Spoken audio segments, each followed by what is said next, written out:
Sighten me, Henry replied vaguely. Who's the minister? Alice whispered. Reverend Biesmeyer. Mel muttered.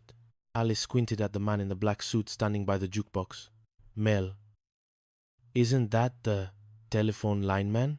Stow it, Mel snapped. He's a fresh reverend. Gordy and Lynette sat in the front booth, beaming. The reverend cleared his throat. Dearly beloved, the lineman droned. We are gathered here. At this time, I'm reminded of the words I learned in my training. Reach out. Reach out and touch someone. Speed it up, Hydro, Mel whispered out of the side of his mouth. Do you, Melvin Sharples, take Jolene Honeycutt? I do, Mel said. And do you, Jolene? I do, Jolene said, thinking of the in-flight movie. I now pronounce you man and wife. Mel, you may kiss the bride. Mel leaned in. Jolene flinched. Think of the headset, Mel whispered. They touched lips. It was brief and entirely unromantic. A day to remember, Gordy cried, wiping a tear. And mine too. We'd like Reverend Biesmeyer to officiate ours right now. What? Mel froze. If you can do it, I can do it, Gordy said, standing up with Lynette. Shall we begin? Mel watched his friend stand up. He saw the genuine look of love in Gordy's eyes. He saw the trust. Mel Sharples was cheap, loud, and arrogant, but he wasn't cruel enough to let his friend get married by a telephone lineman in a diner. Stop, Mel shouted. The room went silent. I want to speak my piece, Mel said, stepping forward. Gordy, this whole wedding, it's a sham. Gordy blinked. What? Reverend Biesmeyer is not a reverend. He's a telephone lineman. Head lineman, Mel confessed. And Jolene, she doesn't want to marry me. Maile nanalamantole nananantole. Mel hung his head. You see, you always did things so much better than me. The stick and the stoop. I was jealous. So, I said, I'm going to do this. And I was wrong. He waited for the laughter. He waited for the mockery. You can just go back to Brooklyn, Mel said miserably. You can tell all the guys that there's nobody out here that loves me. Oh, Mel, Jolene sighed, stepping up. I love you. Why else would I make a jackass out of myself? I guess that's a form of love, Mel sniffed. I like you, Mel. Very, very much, Jolene added. Gordy walked over and put a hand on Mel's shoulder.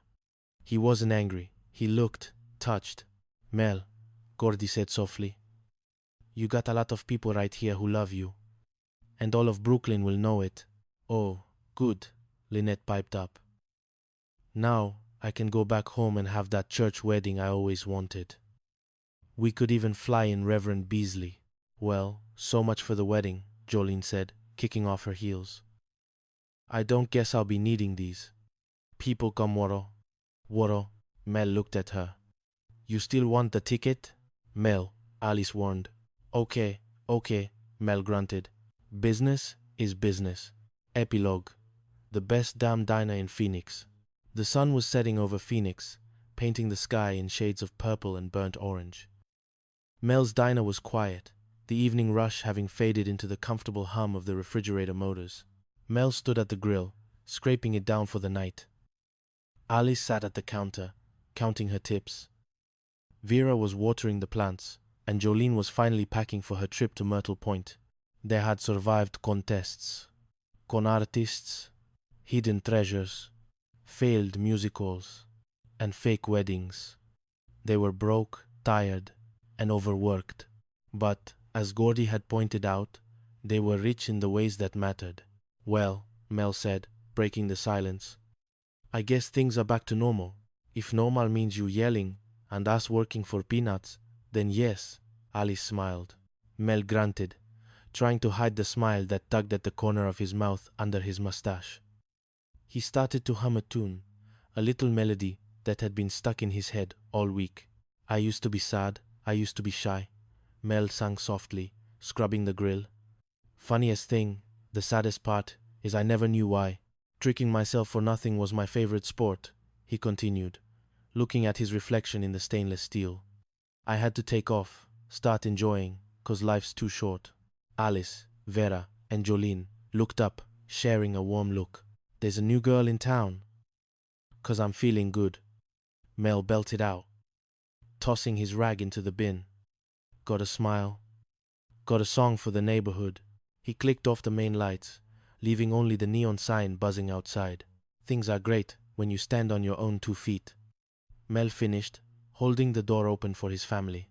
And there's girls here to stay with some luck and love. Life's gonna be so sweet. The Sunset Diner. Chronicles, Part IV. Mothers, Sons, and Moving On. Chapter 16. The Return of Carrie. The peace at Mel's diner was always fragile, usually shattered by a dropped plate or Mel's bellowing voice. But this time, the disruption arrived in a floral print dress and a cloud of perfume that smelled like lavender and judgment. Carrie Sharples had returned. "Arthur! Arthur!" Mel shouted sarcastically as his mother swept into the diner, followed by a cab driver hauling luggage. "Mel, be nice," Alice warned, wiping the counter. "She's here for a visit." "I wish I could leave before she got here," Mel grumbled. "Last time she was here, she had me thrown in jail because she thought I stole her chili recipe." Carrie ignored her son's grumbling, beaming at the staff. She held up a book. "Here's a copy of my recipe book," she announced. "Carrie's Continental Kitchen, Recipes from Abroad." "Thanks, Carrie," Alice said, taking a copy. "Would you autograph it?" "Of course." Carrie signed it with a flourish. She handed one to Vera. "And here's yours." Vera opened it. "My publisher bought that for the general public," Carrie explained breezily. "But I'll sign it personally." She turned to Mel, her eyes twinkling with a mischief that terrified him. "Hi, Chubby. I got something better for you." Mel flinched. "Once she brought me a little puppy dog," he whispered to Alice. Carrie pulled out a cardboard standee of herself, holding her book. "Mom, you can't clutter up the diner," Mel protested. "The waitresses have to move around. I'm also here to look for real estate." Carrie dropped the bomb casually. "After Robbie retires, we want to move to Phoenix. I want to be near my little Chubby." Mel turned pale. "Brooklyn is near enough, Ma." But Carrie was on a mission. "You know," Mel said, trying to distract her, "buying an apartment building in Phoenix is a good investment. Why don't you look at the one I'm living in? It's up for sale." "How many units?" Carrie asked. "Half a dozen," Mel said. "It figures you live in a 6-pack, Carrie retorted. Mel smirked at Alice. "If my mother owns the building, it'll be like the good old days. She never charged me rent." It was a plan born of greed and laziness. It was destined to backfire spectacularly. Chapter 17. The Landlord from Hell. A few days later, the phone in the diner rang. It was Robbie, Carrie's husband. Carrie took the call, cooing into the receiver. "Hi, Snookums." "Okay, gotcha. Bye, lower lips." She hung up and turned to Mel, her face glowing. "It's official. I just bought Mel's building."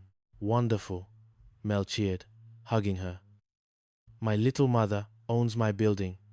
I'm so lucky. She's going to give her chubby little son a big break on his rent." Carrie dusted off her shoulder. "Not so fast, Mr. Sharples. I am running an apartment building, not a mission." The air left the room. "What?" Mel asked. "You're going to pay $250 a month," Carrie stated firmly. "That's a $50 raise." Mel screamed. "Do you know what I can do with $50? Buy 5 new suits."